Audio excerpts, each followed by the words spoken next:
Shalom saudara-saudari yang terkasih di dalam Kristus Yesus. Senang rasanya bisa kembali hadir dan berjumpa di renungan pada hari ini. Hari ini kita akan merenungkan firman Tuhan dari kitab Amsal pasal 22 ayat 1-6. Sebuah bagian yang sangat mendalam yang berbicara tentang integritas, karakter, dan didikan hidup. Dengan judul renungan hari ini adalah didikan yang membentuk karakter. Saudara-saudari, sebelum kita memulai renungan pada hari ini, mari kita awali dengan berdoa. Tuhan Yesus yang Maha Baik dan penuh kasih, terima kasih untuk hari yang baru ini. Kami datang di hadapan-Mu dengan hati yang haus dan rindu akan firman-Mu. Kami percaya bahwa setiap firman-Mu mengandung hikmat untuk menuntun hidup kami. Hari ini, saat kami merenungkan firman-Mu, bukakan hati kami dan pikiran kami, agar kami dapat memahami makna terdalam dari setiap ayat yang kami baca. Ajari kami tentang arti nama baik, pentingnya integritas, dan bagaimana mendidik generasi dalam kebenaran-Mu. Bimbing kami lewat Roh Kudus-Mu, agar renungan hari ini tidak hanya menjadi pengetahuan, tetapi menjadi gaya hidup yang memuliakan nama-Mu. Di dalam nama Tuhan Yesus Kristus, kami siap merenungkan firman-Mu. Haleluya. Amin. Saudara-saudari, mari kita simak dan renungkan bersama kitab Amsal pasal 22 ayat 1-6 ayat demi ayat. Amsal pasal 22 ayat 1 berkata, "Nama baik lebih berharga daripada kekayaan besar. Dikasihi orang lebih baik daripada perak dan emas." Zaman sekarang, kekayaan sering menjadi ukuran untuk sukses. Tetapi Tuhan berkata, lebih baik punya nama baik daripada tumpukan harta atau uang. Apa arti nama baik? Nama baik adalah reputasi, karakter, kepercayaan orang terhadap kita. Kita mungkin tidak punya rumah mewah atau jabatan tinggi. Tetapi, kalau kita dikenal sebagai orang yang jujur, orang yang bisa dipercaya dan penuh kasih, itu akan menjadi harta yang tak ternilai. Ada sebuah ilustrasi di mana terdapat seorang tukang becak tua, yang setiap kali ada barang tertinggal di becaknya, ia langsung mengembalikan ke pemiliknya. Karena itulah, meski beliau hidup sederhana, warga sekitar sangat menghormatinya. Beliau tidak mempunyai harta kekayaan yang berlimpah, tetapi beliau mempunyai nama baik. Selanjutnya, Amsal pasal 22 ayat 2 berkata, "Orang kaya dan orang miskin bertemu, yang membuat mereka semua ialah Tuhan." Ayat ini mengingatkan kita bahwa semua manusia diciptakan oleh Tuhan, baik yang berkelimpahan maupun berkekurangan, semuanya bernilai sama di mata Tuhan. Artinya, tidak ada ruang untuk kesombongan. Kita tidak lebih tinggi atau lebih rendah dari orang lain hanya karena jabatan, harta, atau kekayaan yang kita miliki.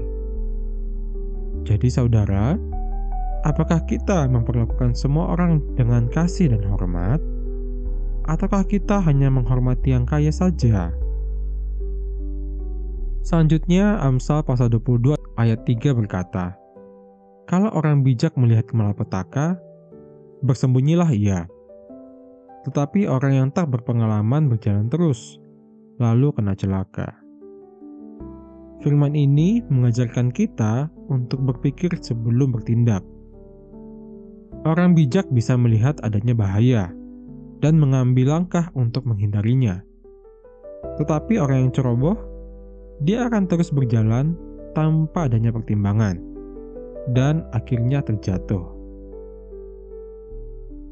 Ada sebuah ilustrasi di mana terdapat seorang karyawan yang mengetahui bahwa mengambil uang dari laporan kas bisa dilakukan dengan mudah.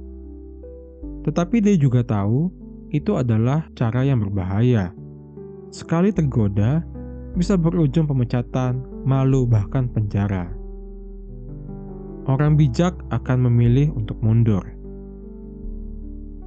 Amsal pasal 22 ayat 4 berkata, "Ganjaran kerendahan hati dan takut akan Tuhan adalah kekayaan, kehormatan, dan kehidupan." Kalau dunia berkata, "Kejarlah kekayaan dahulu, baru nanti takut akan Tuhan." Sedangkan Tuhan berkata sebaliknya, "Takut akan Tuhan dan rendah hati lebih dahulu." Maka kekayaan yang sejati akan mengikuti. Apa itu kekayaan sejati? Kekayaan sejati adalah damai sejahtera, kesehatan, kehormatan, dan kehidupan yang kekal. Saudara, apakah hidup kita sedang mengejar Tuhan atau mengejar dunia? Selanjutnya Amsal pasal 22 ayat 5 berkata, "Duri dan perangkap ada di jalan orang yang serong hatinya. Siapa ingin memelihara diri menjauhi orang itu." Orang yang menyimpang dari kebenaran, hatinya licik, jalannya bengkok, pasti meninggalkan luka. Kalau kita berjalan dengan orang seperti itu, cepat atau lambat, kita juga akan terluka. Di sini Tuhan mengajarkan kita untuk menjaga diri, bukan hanya dari tindakan, tetapi dari pergaulan yang salah. Terakhir, Amsal pasal 22 ayat 6 berkata, "Didiklah orang muda menurut jalan yang patut baginya, maka pada masa tuanya pun ia tidak akan menyimpang dari jalan itu." Inilah puncak renungan kita hari ini. Didikan yang benar akan membuahkan hasil jangka panjang. Anak-anak, remaja, pemuda, mereka bisa menjadi generasi takut akan Tuhan. Kalau kita membimbing mereka di jalan yang benar sejak sekarang. Mungkin kita lelah, kadang mereka melawan, kadang mereka jatuh. Tetapi jangan menyerah. Tetap ajarkan, tetap doakan, tetap teladankan. Karena Tuhan bekerja melalui proses. Saudaraku, Amsal 22 ayat 1-6 mengajak kita untuk melihat hidup dari kacamata Allah.